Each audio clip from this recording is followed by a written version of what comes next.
Bilan des inondations à Bamako revu à la hausse, 36 morts, 5 disparus. Le Premier ministre annonce une aide gouvernementale urgente de 300 millions de francs CFA aux sinistrés. Le gouvernement qui poursuit sa politique de logements sociaux, le programme après une période d'arrêt due aux événements de mars 2012, redémarre avec les 1552 logements de Tabakoro et un financement national de 20 milliards de francs CFA. De bonnes nouvelles aussi du côté agricole avec la prochaine campagne qui promet des résultats probants. Optimisme nourri par le ministre de l'Agriculture, Baba Berté, était hier dans les champs en zone office du Niger. Voilà pour les titres de cette édition. Mesdames et messieurs, bonsoir et bienvenue. Bilan des inondations revu à la hausse, 36 morts et 5 disparus, chiffre annoncé aujourd'hui. Quant aux sinistrés, ils se comptent par centaines, vivant dans des conditions précaires. Il faut donc aller vite et très vite. Voilà pourquoi le gouvernement va débloquer urgemment 300 millions de francs CFA pour leur venir en aide. C'est ce qu'a dit aujourd'hui le Premier ministre Django Sissoko qui était descendu ce matin sur le terrain et c'était pour évaluer les dégâts. C'était dans les communes 1 et 4, secteurs les plus touchés par la catastrophe. Ibrahim Traoré. Des quartiers comme Pankoni en commune 1, Sébinikoro ou encore Taliko en commune 4 sont tristement célèbres depuis quelques jours. Des eaux de pluie sont passées par là pour ne laisser quasiment que de la ruine. Les énormes dégâts sont constatés par le Premier ministre, accompagné de plusieurs membres du gouvernement. Les familles sinistrées sont hébergées dans des écoles. Nous avons constaté 5 sites d'hébergement des sinistrés. 2484 sinistrés. En ce qui concerne les disparus, pour le moment, le nombre total n'est pas connu. Mais nous avons 5 disparus en commune 1. Et à l'heure où je vous parle, le nombre de morts s'élève à 36 au total. 36 au total. Donc je suis arrivé avec l'ensemble des ministres concernés pour exprimer toute la solidarité du président de la République et du gouvernement à ces familles endeuillées ou à ces familles frappées par ce sinistre. Et je dois vous dire que dès que le gouvernement a été informé des inondations, tous les ministres concernés se sont rendus sur le terrain avec leurs services techniques compétents et toutes les mesures prévues pour être appliquées dans ce sens, dans ce cadre, ont été prises. Au cours de cette visite, je me suis inquiété des conditions de vie dans les sites d'hébergement et j'ai donné les instructions aux ministres concernés sur place pour que les conditions de vie soient améliorées. Dans le domaine, par exemple, de l'accès à l'alimentation, de l'accès à l'eau et surtout des toilettes pour éviter les risques d'épidémie, etc. Outre les dispositions pratiques en cours, le gouvernement prévoit urgemment une enveloppe conséquente pour soutenir les sinistrés. Eu égard à l'ampleur du sinistre, au nom du président de la République et du gouvernement, j'ai décidé de mettre à la disposition des autorités qui gèrent cette situation 300 millions de francs CFA à prélever sur la part du filet social dont le Premier ministre est ordonnateur. Le ministre des Finances prendra toutes les dispositions nécessaires sans délai pour que cette somme soit disponible et utilisée à bon escient. Pour éviter d'autres catastrophes, des structures de veille sont mises en place dans les différentes communes. Leur mission, informer et sensibiliser les populations sur les risques de l'occupation anarchique des abords des caniveaux et autres collecteurs. La MINUSMA, qui vole également au secours des victimes des inondations, son représentant Abdoulaye Bakili, est venu lui aussi voir de près l'étendue des dégâts et c'est en vue d'un éventuel appui de la mission des Nations Unies aux sinistrés. Il est au micro de Batraoré. Je suis venu au nom du représentant du secrétaire général des Nations Unies, de la MINUSMA et de l'ensemble du système des Nations Unies au Mali. Nous sommes allés voir le ministre de l'administration territoriale pour présenter nos condoléances au gouvernement et au peuple malien à l'occasion de cette catastrophe qui s'est abattue sur la ville de Bamako, où on a enregistré des pertes en vies humaines.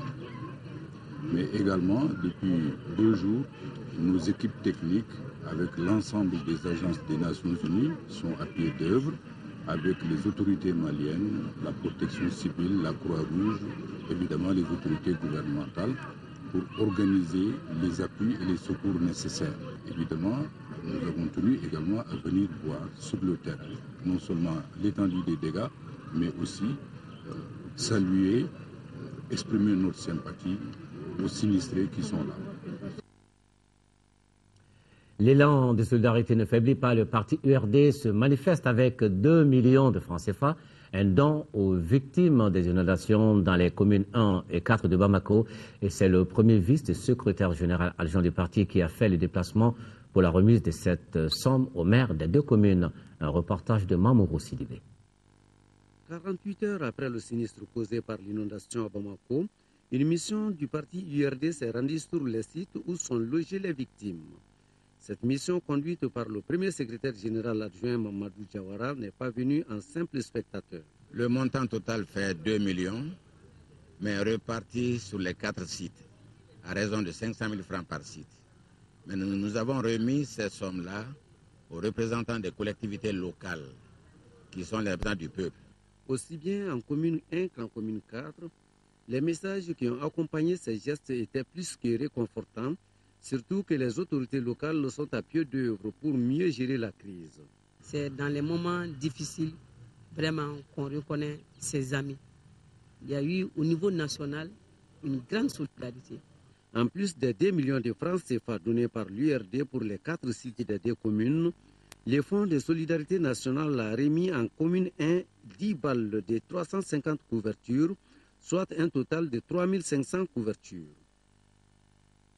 Mobilisation également du Haut Conseil islamique en faveur des victimes des inondations. La délégation conduite par son président est allée faire un geste de solidarité aux maires de communes 1 et 4. Batraoré.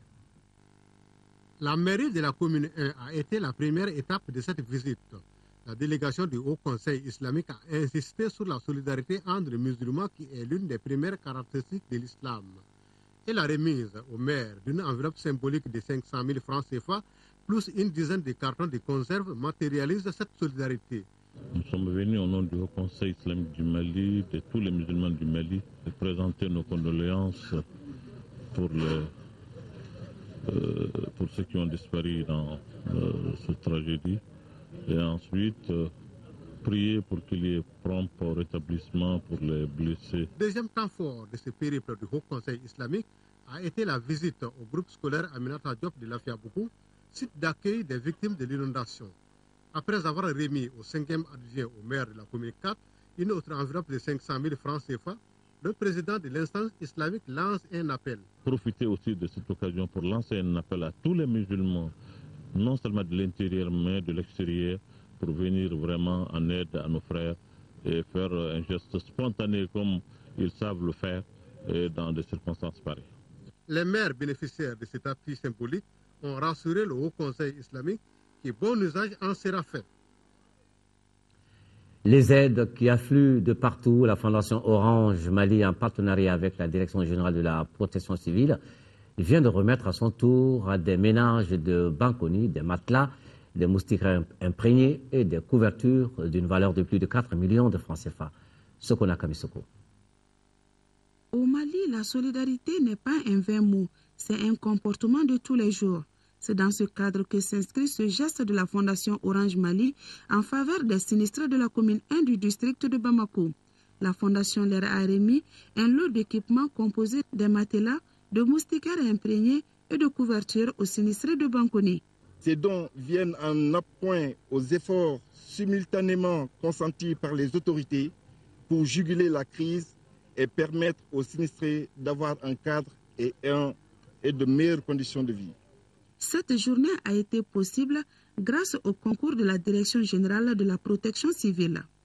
Au nom du directeur général de la protection civile, nous remercions la Fondation Orange pour son action en faveur des populations du district de Bamako et en particulier en faveur des populations de la commune 1 du district de Bamako. Les bénéficiaires ont salué le geste à sa juste valeur tout en demandant à des personnes de bonne volonté d'en faire autant. Dans les jours à venir, l'administrateur général par intérim de la Fondation Orange Mali entend mener d'autres opérations similaires sur d'autres sites. Et puis, cette autre opération de distribution de vivres et de produits d'hygiène aux populations, une action menée par la Croix-Rouge malienne, un reportage de Alpha Maïga. Pas du tout enviable la situation dans laquelle se trouvent certaines familles victimes de l'inondation du mercredi dernier. En tout cas, elles courent désormais des risques liés à certaines maladies telles que le choléra et le paludisme. Et c'est pour apporter secours aux victimes que la Croix-Rouge malienne a décidé d'agir. La Croix-Rouge malienne s'est activée d'abord dans la phase d'urgence à apporter ce qu'on appelle un peu une aide en non-vivre, à savoir des moustiquaires, à savoir des couvertures, des nattes, du grésil et des kits cuisine. Nous sommes en train de voir la possibilité d'apporter notre assistance en vivre, c'est-à-dire spécialement en riz. Dans les communes 1 et 4, les équipes de la Croix-Rouge font le porte-à-porte pour apporter aux victimes leur soutien, un geste dont celles-ci se réjouissent. Petit jet d'applaudissements, vraiment, je suis très ravi et je suis très content de ça. Il ne s'agit là que d'une première donation. À présent, les besoins ont été évalués et se chiffrent à des millions de francs CFA. Et pour le premier responsable de la Croix-Rouge malienne, l'aide des partenaires ne fera pas défaut. On est dans une évaluation approximative de 600 familles qui sont concernées. Si on se met dans la moyenne familiale au Mali, qui est de 5 personnes et demie, on peut banalement estimer les besoins pour 3000 personnes. 3000 personnes. Et nous savons, c'est là pour 2 jours, on est dans la bagatelle de 20 à 30 millions. Il faut signaler que la Croix-Rouge malienne est une société nationale, membre du mouvement international de la Croix-Rouge et du Croissant-Rouge. Notre équipe de reportage était cet après-midi sur un site d'hébergement des sinistrés à Korofina Nord. Là-bas, on dénombre quelques 66 ménages qui occupent des salles de classe. Total Mali est allé leur faire des dons en matériel, mais également en numéraire. Un reportage de Garibou Pérou. 5 tonnes de 1250 nattes et une enveloppe symbolique de 250 000 francs CFA, tels sont les produits du geste de Total Mali à l'endroit des sinistrés. Pour le 3e adjoint au maire de la commune 1, ce geste est la traduction de toutes les valeurs positives de la société malienne. Entre l'entreprise et la famille, il n'y a pas un grand pas à franchir. Entre l'entreprise et le développement, c'est en tout cas 2 frères qui doivent cheminer ensemble. Et pour nous, c'est aujourd'hui un acte aussi de développement que Total vient de poser et qui va nous permettre aussi de les accompagner à l'avenir. Nous ne sommes pas là uniquement pour chercher l'argent. Nous savons très bien que si nous sommes dans un pays, c'est que nous avons des clients. Ces clients, ce sont des gens qui vivent avec nous. Ceux qui vivent avec nous ont les problèmes de la vie. Et les problèmes de la vie, on les partage quand il y a de souffrance ou de joie. La commune 1 est constituée de 3 sites. Le groupe scolaire Baber Santara à Korofina Nord est le premier site. Il accueille aujourd'hui 370 personnes. Le collectif des ressortissants de la région de Kidal ne reste pas en marge du mouvement d'ensemble de solidarité. Il remet à son tour 1 million de francs CFA aux populations sinistrées des communes 1 et 4. À Lucien Touré. L'histoire retiendra que l'association des ressortissants de Kidal a été la première association nationale à manifester sa solidarité envers les populations sinistrées suite aux inondations de mercredi dernier. Et pour cause. Il faut se rappeler que le 9 août, Tessalit a été frappé par une inondation sans précédent, avec des dégâts matériels. Ça a été extrêmement important et nous sommes venus en aide avec nos modestes contributions à cette population. Et aujourd'hui, si la commune 1, particulièrement Bankoni, tout citoyen malien, vraiment quand il est confronté à des difficultés, les autres doivent se mettre vraiment ensemble pour essayer d'apporter leur contribution. Pour le représentant du maire de la commune 1 qui recevait cette somme au nom des populations victimes de sinistres, le geste compte plus que ce que l'on donne. Ce geste venu de la région de Kidal, cela dénote que le Mali est un et indivisible. Et cette somme vit son pesant d'or à travers l'association des ressortissants de Tessalit à l'endroit des victimes des sinistrés de Bankoni. Nous nous réjouissons et cet acte sera traduit en réalité concrète auprès de la population. Au moment difficile, on reconnaît les meilleurs amis. Enfin, donateurs et bénéficiaires ont appelé à la solidarité nationale et internationale. Et suite donc à ces inondations, des messages de compassion nous parviennent encore ce soir. Ils sont de l'ordre des architectes du Mali, du parti Sigika Foy Damouye, le mouvement pour un destin commun, le collectif Action et Vérité, bureau de la commune 4 de Bamako, le RPDM, l'Union des Patriotes pour la République. Ils présentent leurs condoléances aux familles des disparus et souhaitent prompt rétablissement aux blessés. Heureusement que tout n'est pas tristesse et désolation. Il y a aussi des événements chez nous qui nourrissent l'espoir d'une meilleure vie. Ainsi, après une longue période d'hibernation, le programme des logements sociaux se réveille et il redémarre avec les 1552 habitations de Tabakoro dont les travaux ont été arrêtés. Les événements de mars 2012 sont passés par là. Aujourd'hui, la situation est revenue à la normale. L'initiative gouvernementale logement décent à peu de frais pour le plus grand nombre de Maliens reprend son cours normal. Et c'est le ministre de tutelle, David Sagara, qui a lancé ce matin la reprise de l'opération qui coûte au budget national 20 milliards de francs CFA. Un reportage de Boulama Traoré. Si on reconnaît les maçons au pied du mur, ces petits gestes du ministre David Sagara n'est pas anodin, à travers lesquels la reprise des travaux de construction des 1552 logements sociaux à Tabakoro est effective. Ces travaux avaient été arrêtés suite au coup de force du 22 mars 2012. La reprise du chantier satisfait et rassure plus d'un. En première ligne, le premier responsable du département du logement. C'est vraiment un signe de montrer que nous sommes dans la relance effective de l'économie. Et vous allez voir sur le terrain des manœuvres, etc., des maçons, tout le monde va venir travailler. Et c'est aussi l'occasion de saluer les entreprises qui ont accepté de traverser la crise avec le gouvernement malien. Aussi le système bancaire, tous les banquiers qui ont accepté. Et je demande, je les exhorte, n'est-ce pas, à continuer. Continuer car il s'agit d'une question de solidarité nationale, indique le ministre David Sagara. La construction de 1552 logements sociaux à Tabakoro est financée sur le budget national à hauteur de 20 milliards de francs CFA. À ces financements, l'apport des banques a été inestimable et déterminant, notamment celui de la BHM et de la BMS, le tout sous la coordination de l'Office malien de l'habitat. Nous avons été approchés par notre partenaire, l'OMH, pour trouver un mécanisme de financement pour terminer les logements qui ont déjà commencé. C'est comme ça que nous avons élaboré un schéma. La première phase prévoit un déblocage de 3 milliards correspondant à des mandats qui sont déjà assis. Donc leur couverture ne tardera pas. Les travaux vont redémarrer sur cette base.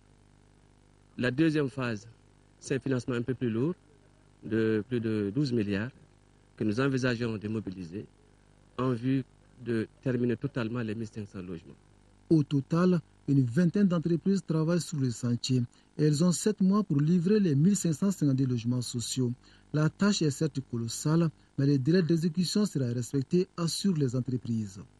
Nous étions à 40% d'exécution avant les événements. Et avec la reprise, on fera notre maximum pour être dans les délais, sinon même avant le délai, Inch'Allah. Aux services techniques qui sont engagés, de bien suivre les travaux pour qu'on puisse produire des logements de qualité. Qualité liée à tout le système qu'on est en train de voir ailleurs, n'est-ce pas? Éviter tout ce lié à la viabilisation, lié au problème d'assainissement.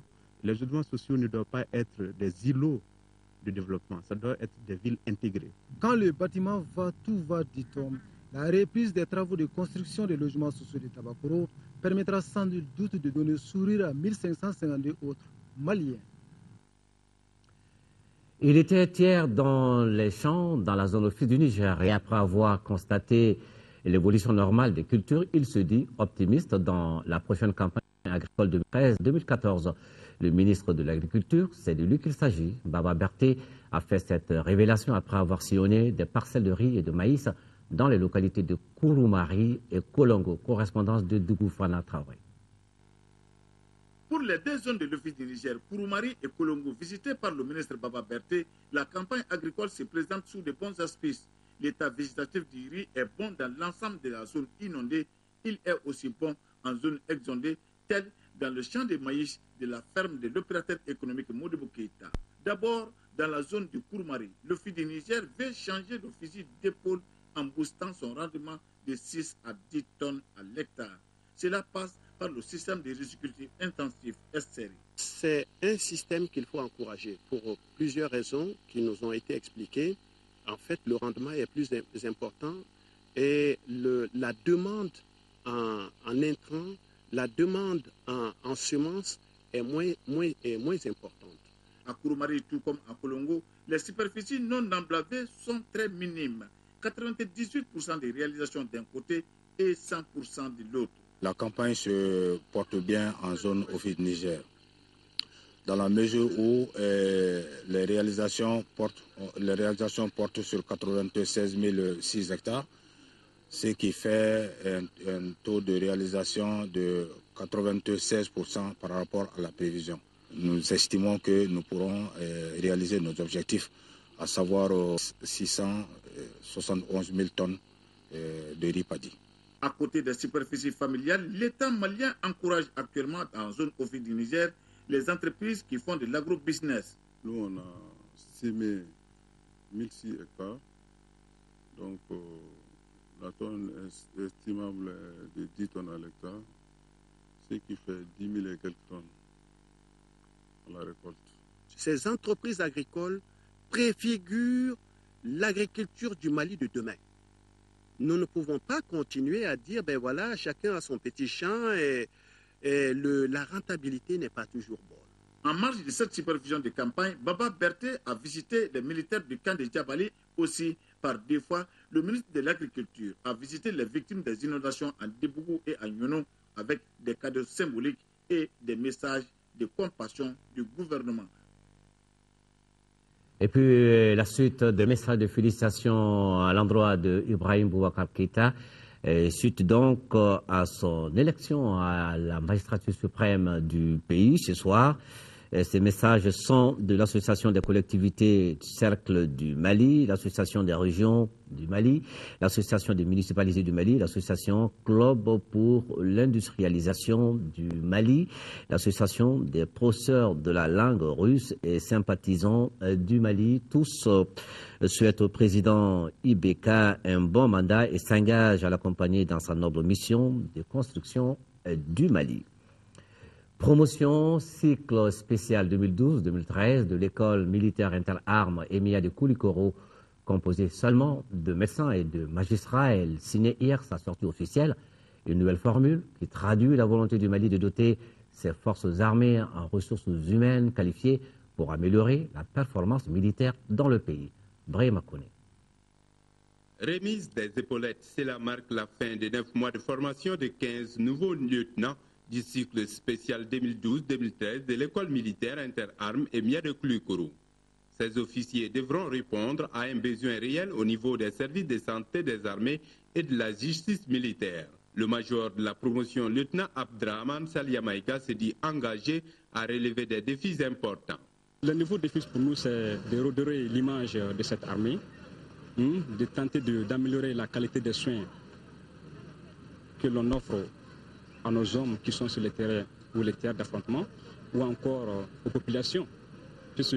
On est là aussi pour les populations civiles. Le commandant du centre d'instruction, Boubacar Sadassi de Koulikoro, a prodigué des conseils aux officiers du cycle spécial 2012-2013 de l'EMIA.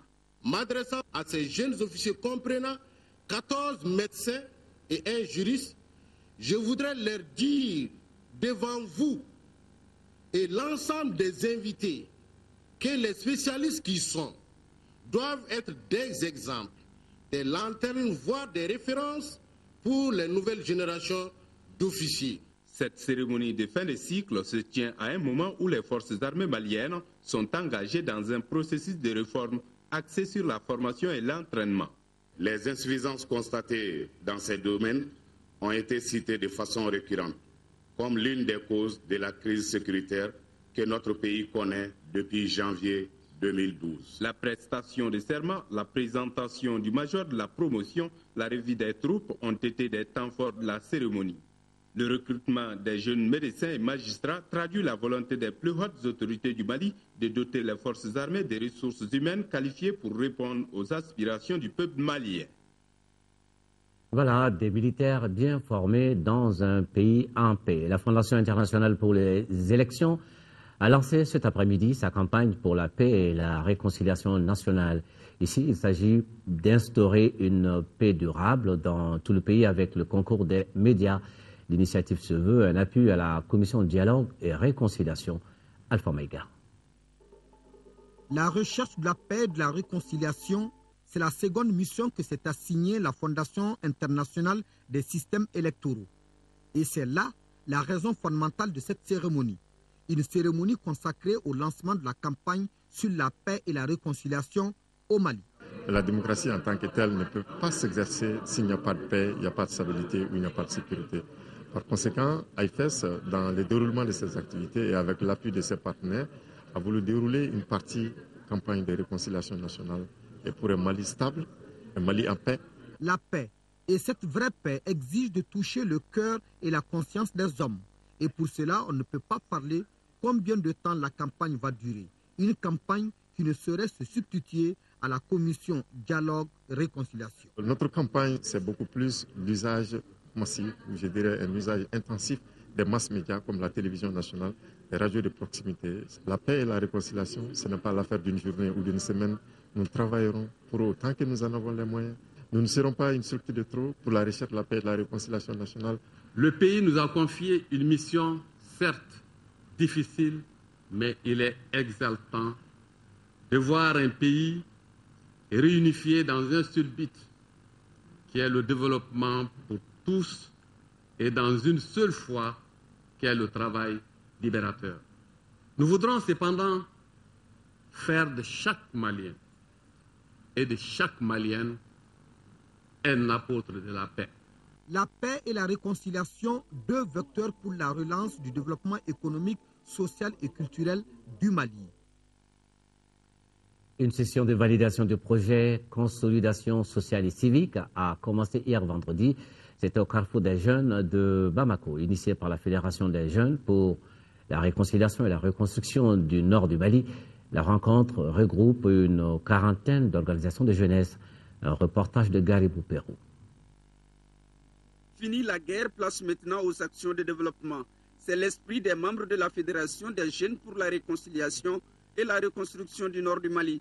Plus qu'une session, cette rencontre est un cours d'histoire, une leçon d'avenir selon Saramoy Bougoussanga. Le projet de consolidation sociale et civique, c'est une approche populaire éclatée en 4 volets prioritaires que sont le volet population et civisme, le volet lutte contre le terrorisme, le volet réduction de la pauvreté, enfin le volet développement du sport et des centres d'intérêt jeunes pour créer l'égalité des chances et diversifier les chemins de l'épanouissement pour la jeunesse. Les différentes composantes de ce projet cadrent avec le contenu du programme de jeunesse et résilience initié par l'État malien et ses partenaires. Il s'agit donc pour le directeur de la jeunesse, Drissa Guindo, d'inviter les jeunes à maintenir aussi longtemps que possible cette fédération. Vous devez vous armer d'abnégation et de volonté, car l'animation de cette organisation vous demandera une partie de vos temps, de vos moyens techniques et financiers.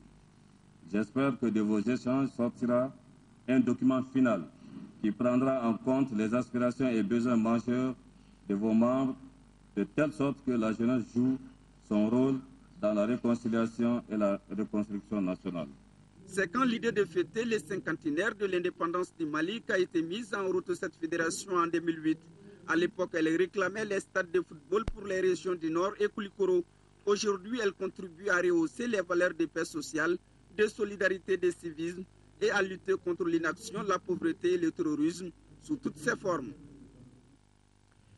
La presse malienne qui dispose désormais d'un annuaire, un document précieux qui aidera à mieux orienter les professionnels du secteur et leurs partenaires. La cérémonie de lancement, œuvre de la Fondation pour la presse, filiale malienne, s'est déroulée en présence de journalistes. Ils étaient venus en nombre, suivant les détails avec Alucine Touré. L'annuaire de la presse malienne comprend essentiellement les adresses des organes audiovisuels et de presse écrite du Mali.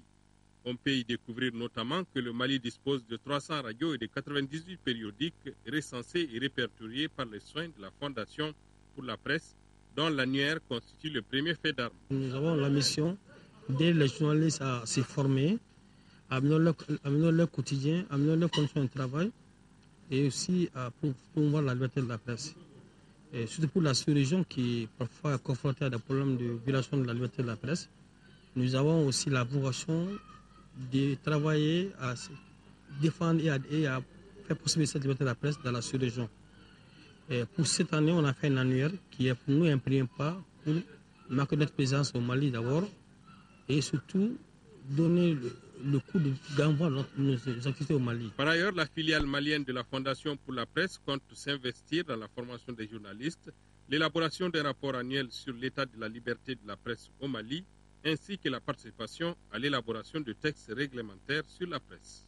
Au cours de l'année 2013-2014, nous avons des activités qui concerneront surtout l'explication, la promotion, la sélection des autorités politiques et des autorités socio-culturelles, dans le sens de l'adhésion de tout le monde à la liberté de la presse, qui doit être un patron commun à tout le monde. Parce que s'il n'y a pas de liberté de la presse, si tout le monde ne comprend pas les enjeux et les contours, toujours des problèmes, et ça n'a profité à personne. Un concours d'écriture à l'intention des journalistes en herbe sera bientôt organisé par la Fondation. L'Ordre des architectes du Mali qui renouvelle son équipe dirigeante, c'est un bureau de 7 membres qui a été élu. Il est présidé par Isiaka Tembeli pour un mandat de 2 ans. Adama Koulibaly. L'élection de ce nouveau bureau de l'Ordre des architectes du Mali s'est déroulée dans une atmosphère de cordialité. Entre les candidats pour le poste de la présidence, ce fut le véritable jeu démocratique. Tout le processus s'étant déroulé dans la transparence en présence de notre caméra. Après le décompte des voix, c'est Issaka Tembeli qui est élu nouveau président de l'Ordre des architectes du Mali avec 22 voix contre 10 pour son adversaire Amadou Issa Boré et 3 bulletins nuls. M. Tembeli a un mandat de 2 ans. Les membres de l'Ordre lui demandent d'être au service de tous les architectes. L'une des premières missions, c'est de pouvoir rassembler tous les acteurs de notre profession. Le vice-président rassure son président de sa bonne collaboration. Je suis sûr que le conseil qui est là va bénéficier de tous les appuis des membres du conseil et le travail serait à l'avantage des architectes. La priorité des priorités, c'est de faire en sorte que tous les architectes puissent se retrouver pour qu'ensemble nous puissions mener les combats qui nous attendent. Ces combats-là, c'est que nous sommes un ordre, c'est-à-dire que c'est une institution de l'État. On réclame cette position d'institution de la nation. Un bureau de 7 membres est mis en place par cette 12e session pour la gestion des affaires de l'ordre. Après des moments de tension et de crise, les responsables du syndicat national des travailleurs de l'administration d'État ambitionnent de mettre en place un syndicat plus fort au service de l'administration malienne. Cette information a été donnée ce matin aux journalistes. C'était par le nouveau bureau issu, lui, du dernier congrès ordinaire du Syntad. Ce bureau vient d'être légitimé par le tribunal de première instance de la commune 3 de Bamako. Il se fixe comme première mission le renforcement de la cohésion entre tous les militants. C'est un reportage de Abdrahman Maïga. Cette conférence de presse fait suite aux décisions du tribunal de première instance de la commune 3 du district de Bamako. Ce jugement rendu hier vendredi met fin aux troubles et aux mésententes qui ont depuis un certain temps gangréné l'image du syndicat national des travailleurs d'État, Syntad. Avec ce verdict, c'est désormais Yacouba Katile qui présidera aux destinées de ce syndicat affilié à l'Union nationale des travailleurs du Mali. Ce point de presse est une occasion voulue par le tout nouveau secrétaire général pour dévoiler aux hommes des médias les nouvelles orientations du syndicat. La crise qui s'achève a montré des insuffisances monumentales dans les textes du Syntad et même de l'UNTM. Elle a été à cet égard une crise pleine d'enseignements. Nous devons combler les lacunes pour que jamais cela ne reproduise plus des déviations qui ont assombri et les Syntad et l'UNTM. Conscient de cet état de fait, le Syntad entreprend dans les prochains jours des initiatives visant à renforcer la cohésion entre tous ses militants. et cela conformément à sa devise, unité, solidarité et action. Après cette décision, c'est la famille qui sera là toujours. On est obligé de se concilier. Et nous avons besoin d'un syndicat fort, d'un syndicat réconcilié. La mise en pratique de cette tentative constitue sans nul doute une étape importante qui permet à ce syndicat de retrouver toutes ses lettres de noblesse. Comme le dit, c'est dans l'union que l'on soulève des montagnes. Mouvement social à la cimenterie de Gangonteri dans la région de Kayes, à l'origine du Rififi. Le départ de deux responsables de l'usine exigé, départ exigé par les chefs de village et notables de la localité à cause de leur comportement, dit-on là-bas. Mais voilà, après la mission des bons offices conduite par le gouverneur de région sur place, les échanges ont porté leurs fruits et un consensus a été trouvé. Correspondant de Mahamadi Alioubari. Le chef du village et les notables de Gangonteri se plaignent du comportement de certains responsables de la cimenterie de Gangonteri. Ils ont saisi les autorités et ils ont été appuyés dans leur démarche par le maire de la commune rurale de Bafoulabi. Moi, j'ai appuyé la lettre des chefs de village. Je crois que les promesses tenues par les différents responsables qui seront venus aujourd'hui seront respectées et que toute la population et de Djakitela, de Bafoulabi et de la région de Kayes trouveront leur part. Parce qu'il s'agit de droits et de devoirs. C'est pour trouver une solution idoine à ces problèmes que le gouverneur de la région de Kayes, le colonel Salif Traoré, a rencontré la population de Gangonteri, les autorités administratives et politiques du cercle de Bafoulabi, afin d'édifier les travailleurs de la cimenterie sur leurs droits et devoirs. Le chef de l'exécutif régional a pu trouver un accord entre les protagonistes. Je pense qu'on s'est bien compris. Dans les jours à venir, il y aura une convention globale entre toutes les parties prenantes pour que le travail puisse se faire dans une bonne atmosphère et dans le respect des droits de tous les travailleurs. Ces échanges ont pris fin sur des notes de bénédiction afin que la cimenterie de Gangonteri contribue au développement de la localité en particulier et du Mali en général. Ikanda, si vous ne le savez pas, ça veut dire en langue dogon nouveau-né. Ikanda, c'est aussi le nom de cette association belge qui vient d'offrir du matériel médical au centre de santé communautaire de Ouroli. C'est dans la commune rurale de Wadouba, dans le cercle de Bandiagara. Correspondance de Moustapha Doumbia. Ces matériels mis à la disposition du centre de santé communautaire de Ouroli dans la commune de Wadouba sont composés d'une table de consultation, de lits, de matelas, d'un panneau solaire et d'un réfrigérateur. En plus des matériels, le centre a été aussi doté de médicaments antipaludiques, des antibiotiques et des anti-inflammatoires. Le coût global est de plus de 4 millions de francs CFA. J'ai choisi vraiment le domaine de la santé pour essayer d'aider cette population, cette belle population, à s'en sortir d'une manière ou d'une autre. Et prochainement, ça peut être des coopératives locales et pourquoi pas d'autres projets dans un rayon plus large que mon village. Nous sommes contents que nous ayons l'opportunité de réaliser quelque chose dans un domaine si important pour vous, la santé. Les amis belges entendent également mettre en œuvre un projet appelé Mali Lumière dans le secteur de Ouroli. Voilà, l'Agence des musulmans d'Afrique en collaboration avec la Fondation internationale Al-Bassar du Pakistan organise des consultations ophtalmologiques gratuites à Djikoroni et depuis hier. Quelques 500 patients souffrant de la cataracte sont concernés par cette opération. Nando Dambélé. Le camp médical de lutte contre la cécité cataracte de Djikoroni-Para a été pris d'assaut très tôt ce matin par des centaines de patients venus des 6 communes du district de Bamako, Sanakoroba, Djalakoroba et Safé Bougoula, et pour cause. Cette activité rentre dans le cadre de la solidarité islamique. La solidarité islamique, et lorsque ces religieux souffrent de problèmes des yeux, on sait que ça joue beaucoup, même dans leur adoration, parce qu'ils n'arrivent plus à faire correctement leurs obligations religieuses. Donc c'est purement un caractère solidaire. Consulter, traiter par la remise gratuite des médicaments ou des verres correcteurs et opérer les cataractes aiguës sont les activités phares de cette opération humanitaire. Initiée depuis près de 15 ans, Elle est menée par une équipe médicale pakistanaise. Depuis 1999, on a commencé cette opération au Mali, mais c'est en 2006 qu'on a commencé à travailler en collaboration avec l'Agence des musulmans d'Afrique et depuis lors, vraiment, c'était satisfaisant. Les cas nécessitant une intervention chirurgicale sont transférés à la maternité d'Amdalaï. L'opération prendra fin le 4 septembre 2013.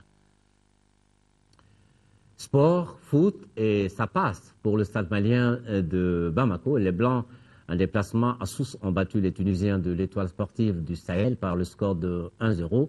But marqué par Lamine Diawara. On était à la 41e minute. Cette victoire permet donc au stade malien de Bamako de se relancer dans son groupe A avec 4 points. Il est derrière le club sportif Sfaxian qui reçoit demain Saint-Georges d'Éthiopie. Et puis le handball, le championnat d'Afrique des Nations filles se tiendra au Congo. Ce sera du 31 août au 9 septembre prochain. Le Mali prendra part à cette compétition. Notre équipe de reportage dirigée par Abdul Karim Kaba a assisté à une des séances d'entraînement. C'était dans la salle de sport du 26 mars. Suivons son reportage. 12 filles de 4 clubs, à savoir l'USFAS, l'AS Commune 2, le lycée sportif Ben Oumar Sy et le centre Omnisport de Missabougou sont sélectionnés pour le championnat d'Afrique junior à Oyo, au Congo. Une bonne participation à cette 19e édition, la première pour le Mali, est l'ambition des aigles handballeuses junior filles. Nous allons partir à la CAN avec la mentalité de gagner. Bien vrai que nous sommes à notre première participation, alors que nous sommes à la 19e édition, mais nous n'allons pas nous faire ridiculiser. Nous partons pour gagner. On a travaillé beaucoup. Bon, ça commence à porter fruit. Et vu la manière dont les jeux sont en train d'évoluer, vraiment, moi, je peux compter beaucoup sur l'équipe. Notre maître mot, ça sera l'engagement, la volonté de gagner, rage de vaincre. Ce sont des filles motivées et confiantes qui préparent ce rendez-vous continental. La sélection a déjà l'expérience de ce genre de compétition pour avoir participé à la CAN des cadets au Burkina Faso en 2011. Arrivé au Congo, on veut vraiment la victoire.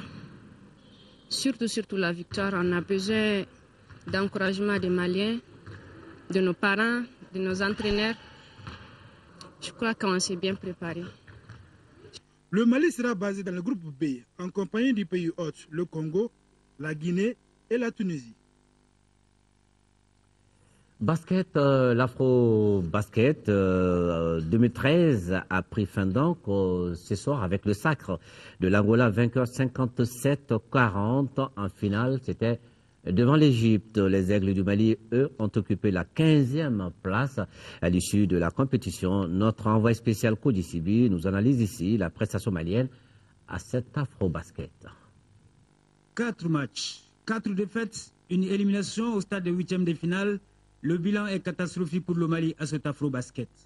Pour la énième fois, les joueurs sont les boucs émissaires d'un échec. En réalité, notre sport continue de souffrir de l'amateurisme dans la gestion. Compte tenu de tout ce qui s'est passé en amont, c'était utopique de croire que le Mali allait même faire une participation honorable. D'abord, un terrible problème d'organisation. Bien que les dates de ces compétitions soient connues à l'avance, on attend la dernière minute pour convoquer les joueurs. La dernière minute pour la préparation, on a du mal à trouver les meilleurs joueurs. Où sont passés la filière américaine et d'autres joueurs de haut niveau en Europe?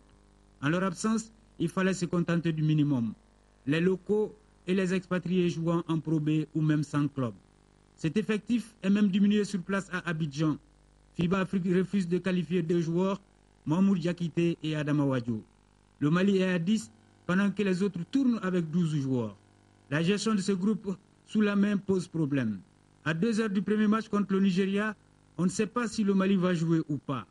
Les joueurs demandent en plus de la prime de sélection de 500 000 francs CFA qu'on leur accorde d'autres primes, par exemple la victoire à 400 000. En réponse, les dirigeants trouvent la solution de bon débarras. Vous jouez ou vous rentrez. L'entraîneur José Ruiz, sensible au problème de ses joueurs, promet de payer à chaque joueur expatrié 400 000 francs CFA de ses poches. Très facile de traiter les joueurs d'apatrides, mais allez savoir si avec 500 000 francs CFA, on peut faire des gestes à la famille à Bamako pour aller régler les factures qui attendent en France depuis plus de 2 mois. Les expatriés maliens connaissent la gestion chaotique de l'équipe nationale.